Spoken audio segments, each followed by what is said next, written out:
Oi, eu sou a Lina e esses são os livros que eu li.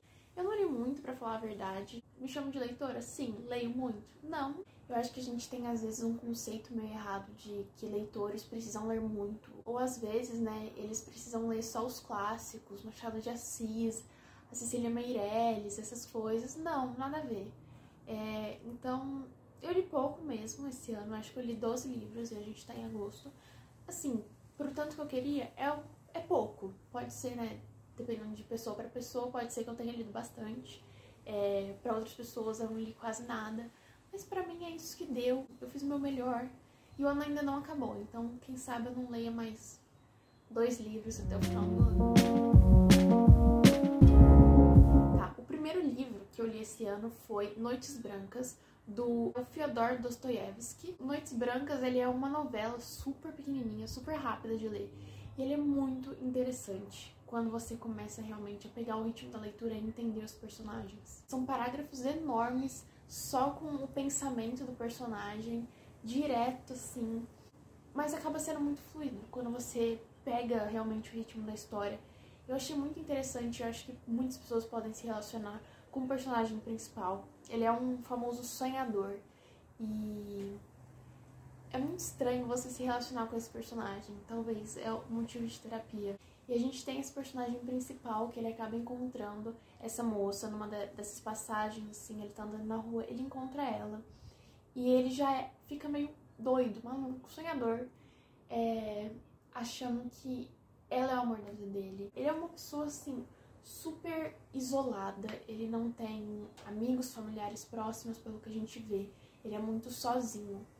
E a partir do momento que ele encontra ela, ele já se apega de uma forma até um pouco doentia ao meu ponto de vista. E eles começam a ter longas conversas sobre quem eles são, o passado deles. Enfim, eu não vou dar spoilers, mas é uma leitura muito boa, é muito reflexiva. Você pode se identificar, se você se identifica, assim como eu, com o personagem principal. Talvez seja um motivo de terapia um pouco, talvez.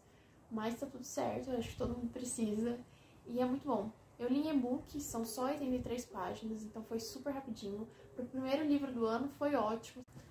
O segundo livro do ano que eu li foi o famoso Tudo é Rio, da Carla Madeira. Eu sei que hitou há um tempo atrás, há alguns anos atrás, 2 anos talvez, não me lembro. Mas hitou muito esse livro e eu demorei pra ler ele, considerando o hype e tudo mais.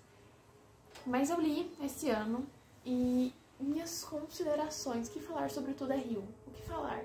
São muitas coisas. Primeiramente, é um romance, pra quem não sabe. Tem 203 páginas, é super curto também.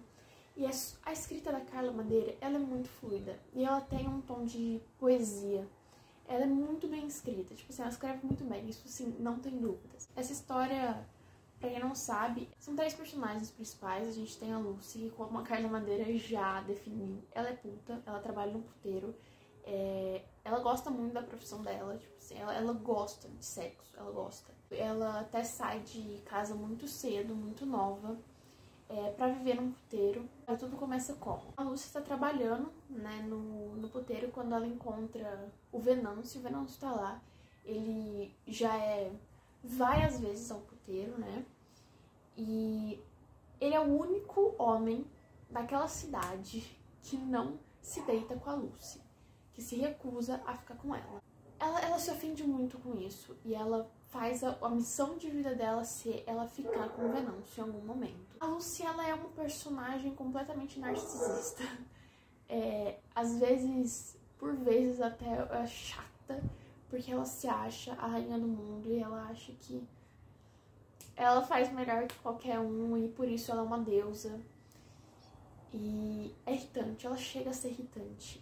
E pelo Venâncio recusar ela se sente extremamente ofendida. E agora a missão de vida dela é se deitar com o Venâncio, não importa como. Na sequência da história a gente vai aprendendo por que o Venâncio não quer isso. A gente vai se inteirando sobre a história dele. Ele era casado com a Dalva, que é a nossa outra personagem. E eles eram, assim, um casal completamente apaixonado. Até que algo aconteceu, que eu não vou falar o que é.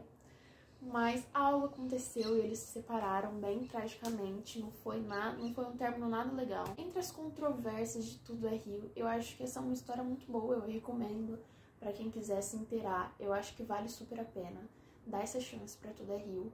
É uma história pesada, não é leve, nem um pouco, mas vale a pena pra uma leitura, assim, é uma experiência que eu acho que as pessoas têm que ter. Agora vamos pro terceiro livro que eu li esse ano, que é Before the Coffee Gets Cold. É Antes que o café esfrie, né, é a tradução em português. É do Toshikazu Kawaguchi, enfim, vai ficar, né, pra depois essa pronunciação correta. Eu li e-book também é uma história curta, 224 páginas, pelo menos no e-book. A história se ambienta nesse café, em que um cliente pode se sentar num lugar específico e pedir um café. E assim o café vem, né, tem todo um jeitinho de fazer. Esse cliente, ele volta no tempo, ele tem essa possibilidade de voltar no dia que ele quiser. Algumas regras, assim, principais na viagem do tempo, nessa história, é que a pessoa não pode se levantar da cadeira. Então, ela fica muito limitada ao ambiente do café. Ela não pode fazer mais nada ali, ela tem que ficar sentada, ela não pode nem levantar. E ela precisa voltar ao presente antes que o café esfrie, por isso, né, o nome do livro faz todo sentido. É uma história bem curta, na verdade, é uma história feita de 4, se eu não me engano, 4 partes, então são 4 historinhas, 4 viagens do tempo. E é interessante, algumas histórias elas sim se conectam, se não todas, de certa forma elas se conectam. É uma história interessante, assim, não explica muito, não é aquela ficção que vai explicar a viagem no tempo em si, como faz, mas é muito mais focado nas pessoas, na humanidade. Por que elas estão tentando voltar no tempo? O que elas vão fazer quando elas voltarem no tempo? O que isso vai mudar na vida delas? É mais uma questão de comportamento do que realmente física. Como voltaremos no tempo? Como que funciona? Não é isso, mas é uma história interessante. Vamos pro quarto livro do ano. Esse daqui, gente, foi um parto. Foi um parto pra eu ler, porque eu não gostei. Já vou começar assim. Eu li 8 Assassinatos Perfeitos, do Peter Swanson, acho que fala assim. Cara, é um livro, ó, tem 314 páginas, eu também li em e-book. É um thriller, assim, é pra ser uma coisa de mistério. Mas, gente, eu achei tão sonso, eu achei com todo respeito. Não é muito difícil de se ler, tipo assim, a escrita até que é fluida, é uma escrita fácil, não é difícil de maneira nenhuma. Só que ela se perde um pouco, eu não consegui gostar dos personagens, principalmente do personagem principal. Eu não consegui gostar desse cara, eu achei ele um chato toda hora. Porque ele se acha o maior investigador, o maior, assim, conhecedor sobre mistérios e assassinatos. E ele é muito chato, ele é arrogante, eu não consegui gostar. Eu achei a história um pouco arrastada às vezes, eu acho que ela poderia ter sido contada, assim, ela tem 314 páginas, ela poderia ter sido encurtada em 150, 200 páginas, porque tem várias partes que, sabe, não tem necessidade nenhuma. O resumo da história. A gente tem esse dono de uma livraria, ele já foi crítico, assim, literário, há muitos anos atrás, ele fez uma lista com 8 assassinatos perfeitos no mundo fictício.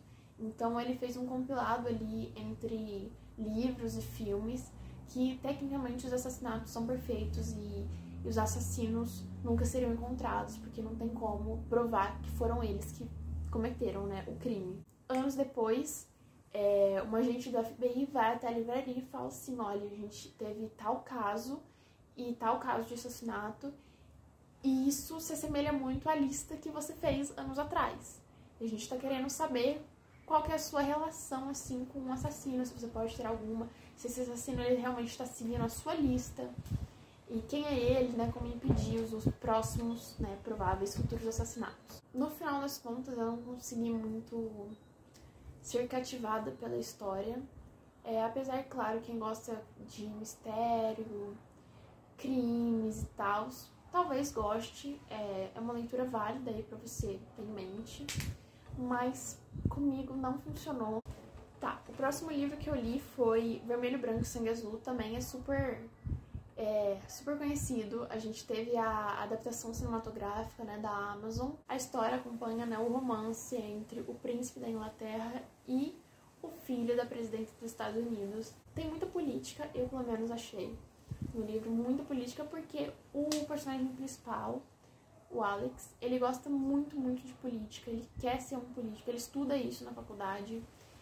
E além de ser um romance, assim, na história pelo menos, um romance, é um caso, né, uma fofoca, entre dois países tão grandes, assim, e poderosos, né, são dois herdeiros, assim, desses países. A história vai acompanhar esses dois e a história é muito fofa, eu gostei bastante. É bem um clichêzinho, bem aconchegante pra você que tá afim só de ver um romancezinho. É muito bom, é bem escrito, tem bastante política, na minha opinião, e eu não gosto muito, mas é bom. Tem vários momentos engraçados que dá pra rir e se divertir muito. É uma história muito boa, vale super a pena. Não é à toa que virou um filme, né, e todo mundo, pelo menos a maioria das pessoas que eu vi, gostaram. O próximo livro que eu li foi do meu autor favorito, um dos meus autores favoritos atuais, que é o Frederick Backman. Gente, eu amo esse homem, eu amo. Se tem um homem que eu amo, é ele. E olha que eu não gosto de homens, mas ele tá no meu coração. O livro dele que eu li da vez foi Um Homem Chamado Ove. Teve até uma adaptação há um tempo atrás com o Tom Hanks. Pra quem não conhece a escrita do Frederick Backman, pra quem não conhece o trabalho dele, é muito sobre comportamento humano, sobre relações humanas e pessoas e psique. Eu acho, assim, tão bom. Ele escreve de uma maneira tão bonita, assim, tão fácil e tão entendível e tão... Sabe, você realmente se imerge na história e você entende o personagem e é muito bom. Ele é muito bom, meu Deus, como que pode? O Homem Chamado Ove basicamente vai falar sobre a história do Ove, né? O Ove, ele já é um idoso. O Ove, ele é um dos personagens clássicos do Frederick Backman, que é um homem um pouco conturbado. Não necessariamente, ele tem as questões dele, ele tem os hábitos dele. Nesse caso, ele é muito ranzinza. São personagens do Frederick Backman muito peculiares e é muito bom, simplesmente.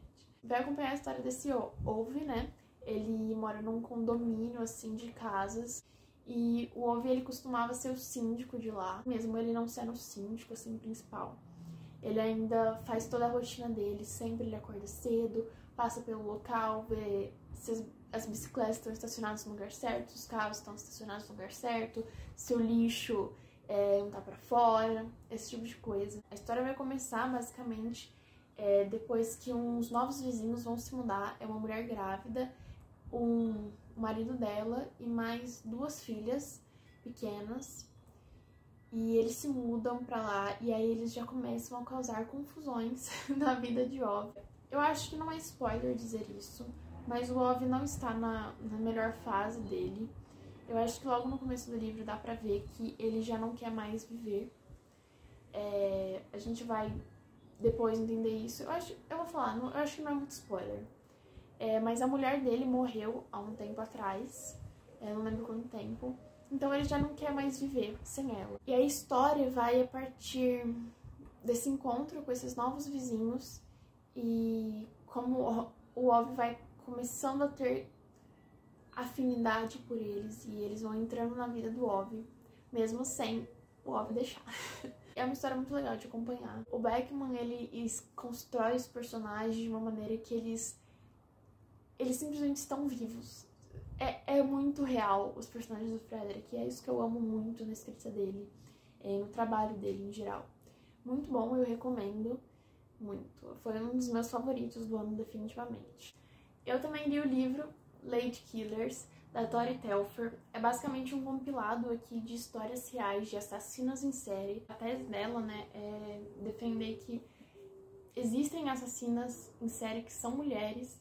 Ela fala que a maioria aqui dos assassinos em série são homens, pelo menos na história que é contada, só que não é assim na vida real.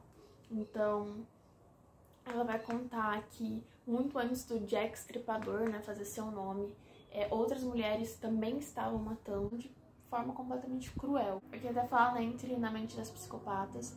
Então são várias histórias, várias, de mulheres que matavam várias pessoas, que já chegaram a matar. Enfim, a gente tem diversas histórias aqui com várias datas, desde recentemente, assim, década de 50, 60, 90, se eu não me engano, até 1560. Foi um trabalho muito metódico que eu acho que a autora fez, de pesquisar dados, de apuração. A gente tem até aqui um índice no final com toda a pesquisa feita pela autora, todos os textos, livros, enfim, que ela utilizou para datar essas histórias e contar elas da maneira mais fiel que ela podia e baseado na história que foi registrada em algum momento. É um livro que vale muito a pena. Eu li ele bem devagar, porque é um livro bem grande, tem muitas histórias, algumas são muito pesadas, mas é um livro que vale a pena para quem é interessado nesse tipo de história. Uma das defesas da autora é que as mulheres, elas não são só essa coisa delicada, sabe? Uma flor delicada. As mulheres são tão voltadas para a violência quanto os homens, entendeu? Pelo menos elas podem ser, dadas as circunstâncias. Então, as mulheres são tão capazes quanto os homens de cometer atos completamente cruéis. É uma das defesas da autora e isso realmente, ela mostra aqui no livro muito bem isso. Bom, depois de ler um livro, né, meio pesado sobre assassinatos, eu fui ler Better Than the Movies, também em inglês, né, em português acho que seria Melhor do que nos filmes, da Lynn Painter. É um clichêzão romântico, então de novo, é um livro super fofo se você quiser se distrair, só quiser ser feliz. A vida é um arco-íris. Então leia esse, é muito bom, é muito gostosinho, muito divertido. É um romance hétero, né? É uma menina e um menino.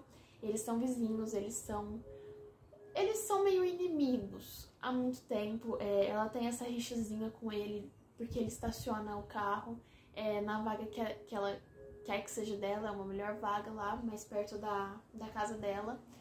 E eles sempre estacionam lá, então eles sempre estão nesse pé de guerra. E de repente as circunstâncias mostram que eles vão se juntar e virar um casal. A gente vê desde o começo, é um clichê, gente, de Enemies to Lovers muito grande, tanto que a própria história já foi vista antes. Você vai ver que é um fake date, né? Então eles vão fingir que são namorados. Uma coisa bem batida nos romances, especialmente em Enemies to Lovers, mas é muito bem contadinha, é muito legal, a escrita é muito fofa, os personagens são muito fofos, são muito queridos. Apesar deles serem adolescentes, eles não encheram o meu saco. É muito bom, vale muito a pena pra quem tá afim, fica aí a recomendação. E também o Castelo Animado, tem no Estúdio Ghibli, né, a animação. Eu ainda não vi a animação, mas eu li o livro. A autora é a Diana Wynne Jones, não sei se estou falando certo. E é um livro, assim, de fantasia, bem infantil, muito legal.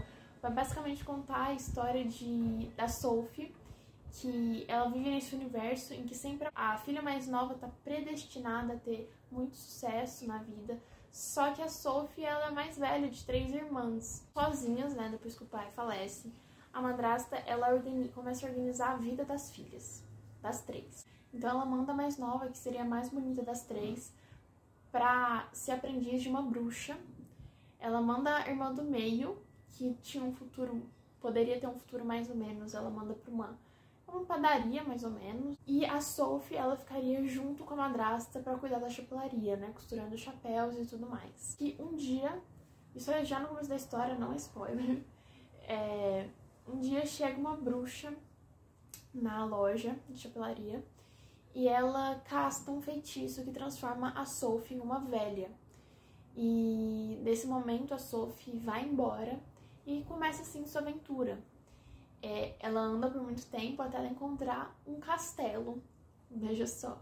E assim, é um castelo que ele anda, ele se movimenta, então é um castelo animado. Ela consegue entrar nesse lugar, até tem um fogo que fala. Ela conhece o mago Howell, que ele é o dono ali do castelo e tem um aprendiz com ele. E a Sophie vai começando a conhecer ele. O Mago Hall, inclusive, ele seria conhecido assim na região da Sophie como um mago que come mulheres, come crianças, e que ele é super brutal, ele é do mal. Só que a Sophie vai tendo que conviver com ele nesse castelo. É uma história bem bonitinha, é infantil, mas é bem legal, bem divertida. Eu acho que vale a pena pra quem tiver afim de uma coisa assim, voltar nas infâncias. É bom, recomendo. No mundo da distopia, eu também li Feios. A história não me pegou. Eu achei a personagem principal muito chata, gente. É que é uma história sobre adolescentes, né? De adolescentes, então é difícil eles não serem chatos. E eles realmente foram nesse livro bem chatos. Feios vai contar basicamente a história da Tali, que ela é uma jovem que tá prestes a fazer 16 anos. E nesse mundo, quando a pessoa faz 16 anos, ela passa por uma cirurgia plástica, assim, total, pra se tornar perfeita. Esse universo, depois que as crianças completam 12 anos, elas ficam muito feias. Eu acho que é a chamada puberdade, né? Infelizmente acontece. Elas ficam feias, né? Na puberdade, as pessoas normalmente são feias, e tá tudo bem. Mas nesse mundo é terrível você ser feio, e quando você faz 16 anos, você passa por uma cirurgia plástica total pra se tornar perfeito, né? Aí a Thalia tá prestes a completar 16 anos, o amigo dela, que é uma apaixonite dela, ele já completou 16, então ele já se transformou em perfeito. A Thalia tá doida também pra se juntar a ele do outro lado, assim, do rio, porque tem um rio que separa a Vila Feia da Nova Perfeição. A Thalia tá doida pra ir pra Nova Perfeição junto com um amigo dela, mas ela acaba conhecendo a Shai uma vez que ela vai fazer a travessia para encontrar esse amigo dela às escondidas.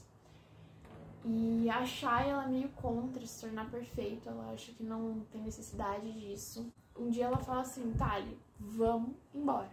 Eu conheço um lugar chamado Fumaça, em que o povo não se transforma em perfeito, porque eles também são contra isso, e eu vou pra lá. Vamos embora, vamos junto comigo. E a Thalia fala: não quero, porque eu quero ser perfeita. Um grupo de vigilância da cidade, ele acaba pegando a Thalia e fala assim: ó, você vai ter que ir, e a gente vai ficar te vigiando, você vai falar onde é esse lugar, porque a gente vai deter esses rebeldes, assim. A história, ela se perde, por vários momentos ela chega a ser meio superficial. Até faz sentido, porque a gente tá falando de adolescentes, então tem várias passagens que eles ficam assim, que a Thalia fica: porque se tornar perfeito é o meu sonho de vida, é a minha missão, o mais importante é ser perfeito. As pessoas são muito feias, que não sei o que.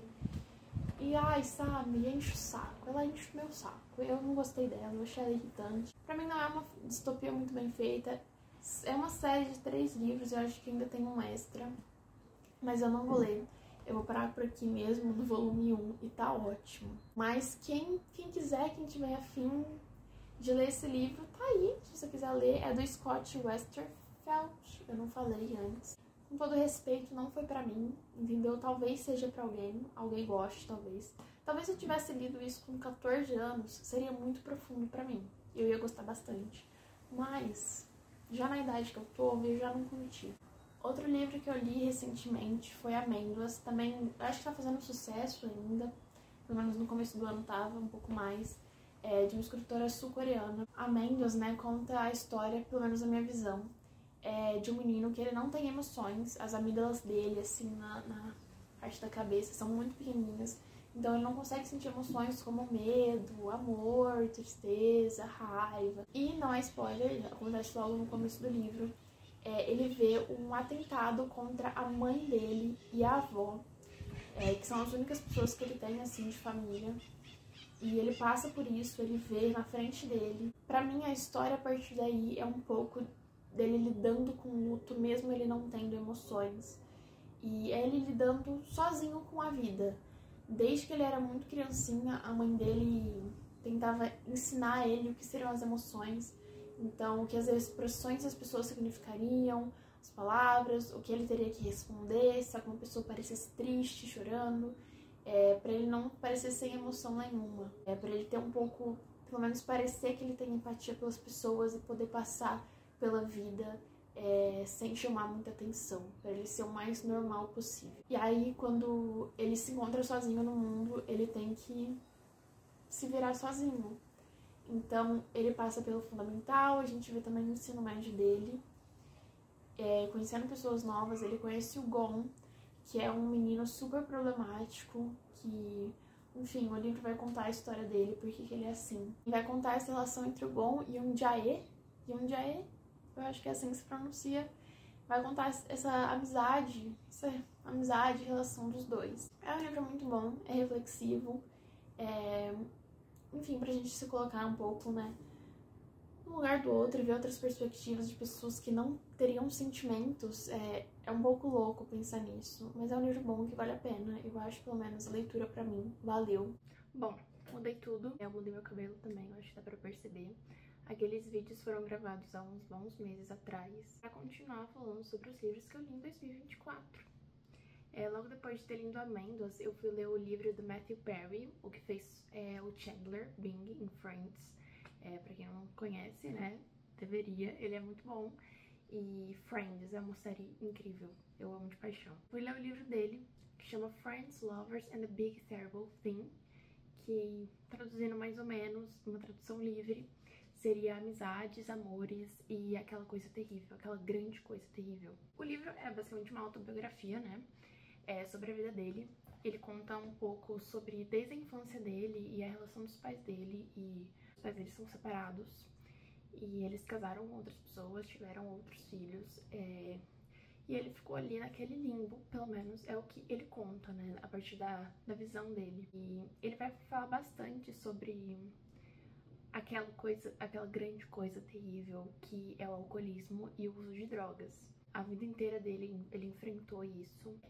É uma autobiografia, eu realmente não dou notas pra biografias, porque eu acho que não faz muito sentido, porque é a pessoa contando da vida dela, sabe? Eu me sinto meio estranho dando notas pra vida das pessoas. Ai, eu vou dar uns 5 estrelas pra sua vida, ou ai, 1,5, não curti tanto a sua vida, não foi tão bacana, então eu não dou notas pra biografias. A gente vê a vida dessa pessoa que sempre almejou pela fama. Ele conta, ele sempre almejou a fama, sempre almejou ser um ator reconhecido e tudo mais, e vê que nem tudo é um mar de rosas, né? Ele conta bastante sobre isso, como a vida não muda pra melhor depois da fama necessariamente, e todos os problemas que ele precisou enfrentar.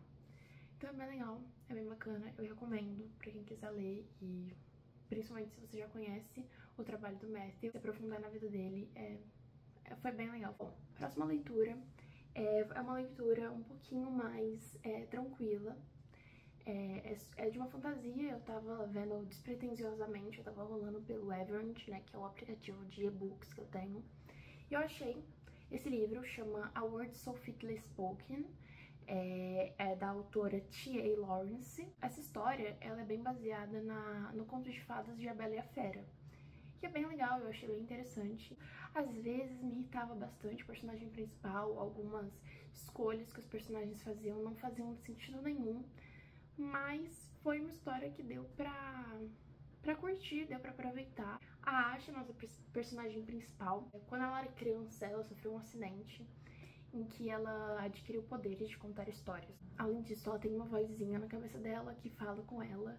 Ele é meio que o dono desse poder, é uma entidade que vive nela depois desse acidente. E aí, ao longo da história, a gente vai entendendo exatamente o que é essa entidade e como ela funciona, como ela foi pra esse mundo. Porque o mundo, ele é das fadas, é uma história feérica. Então, a gente tem fadas e seres humanos. Essas fadas, eles têm poderes também, e os humanos não têm nada, né, como sempre. A Asha é um desses humanos que realmente não tem nada. Ela mora com o pai e com a irmã, eles são bem pobres, assim, e a Asha tá sempre roubando pra poder sustentar a família.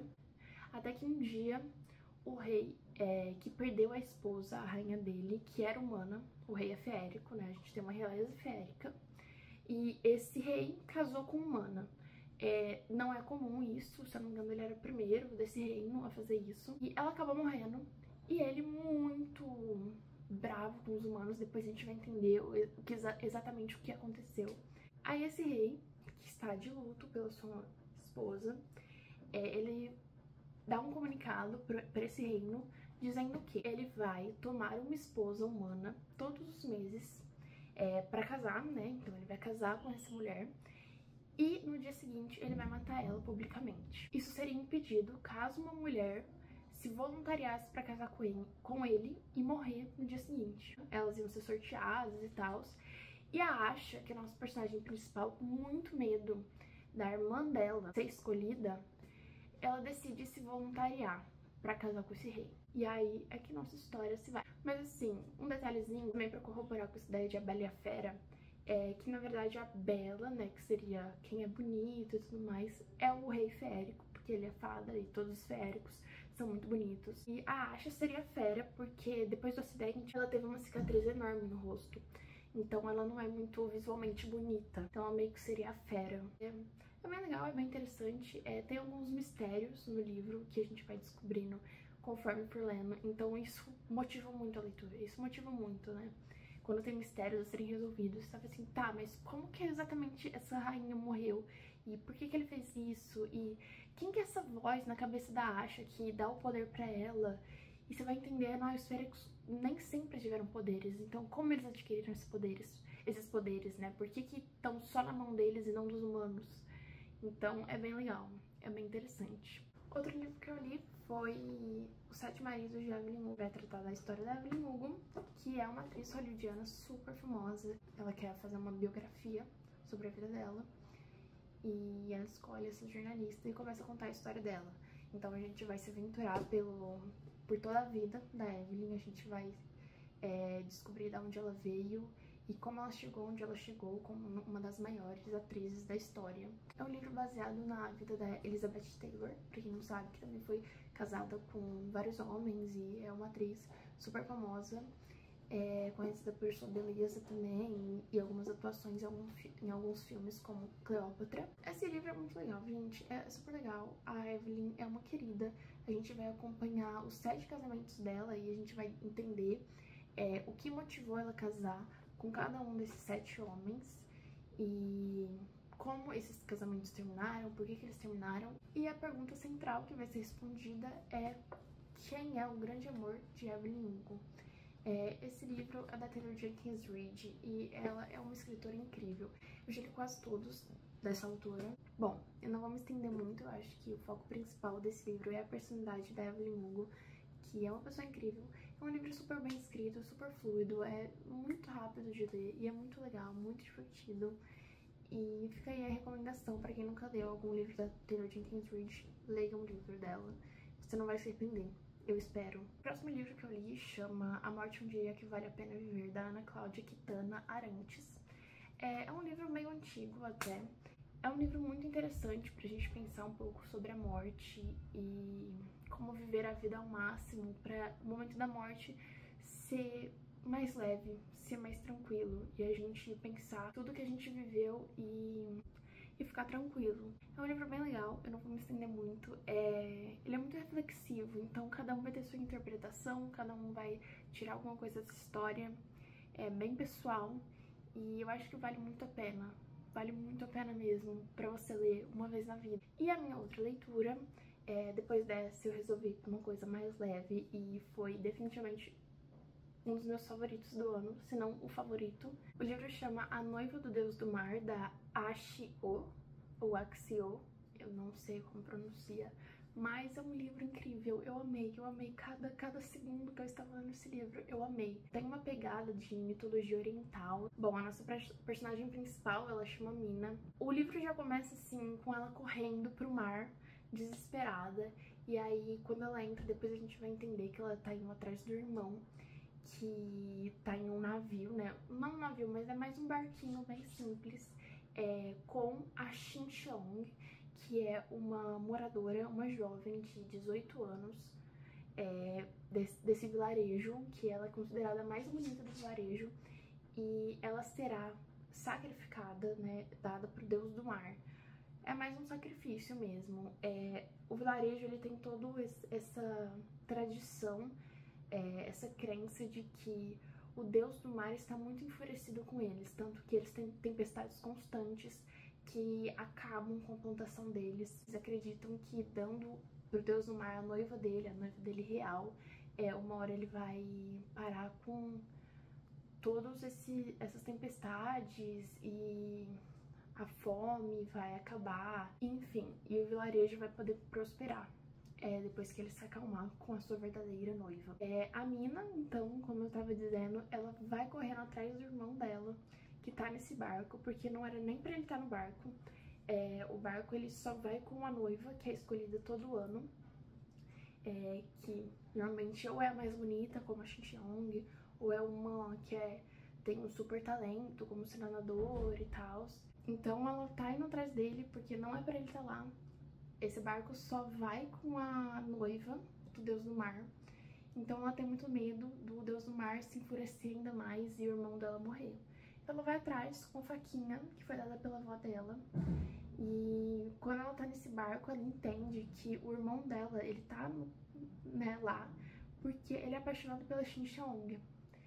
E ela entende, ela vê os dois de mão dada e ela entende que eles não vão se desgrudar. E que isso seria muito ruim pro irmão dela, que poderia morrer.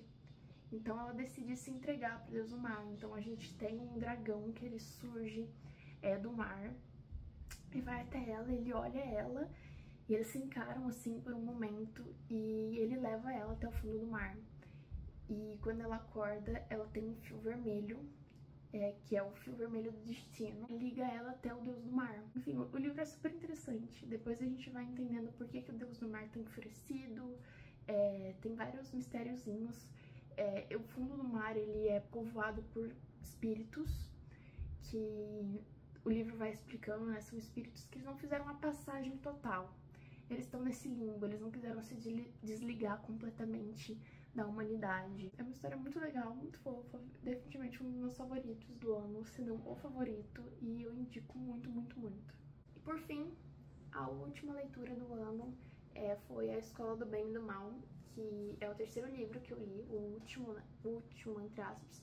Seria um ótimo último livro se não houvesse mais 3 depois dele. Então nesse livro a gente vai continuar acompanhando a história da Agatha e da Sophie. A Agatha princesinha, né, com o Tedros, e da Sophie, que tá nesse universo do mal, junto com o mestre da escola. Eles estão noivos e a gente tem o Tedros e a Agatha tentando resgatar a Sophie desse vilão. Não vou me alongar muito pra quem não leu, né, nem o primeiro livro, que tem inclusive o filme na Netflix. É bem legal, a gente tem toda essa brincadeira com realmente o que é bom, o que é mal e como isso pode ser relativo. O livro vai além das histórias dos contos de fadas convencionais. Então a gente vê nesse último livro a história depois do final feliz dos heróis, inclusive da Cinderela, que eu acho que é o ponto principal, o ponto-chave desse livro.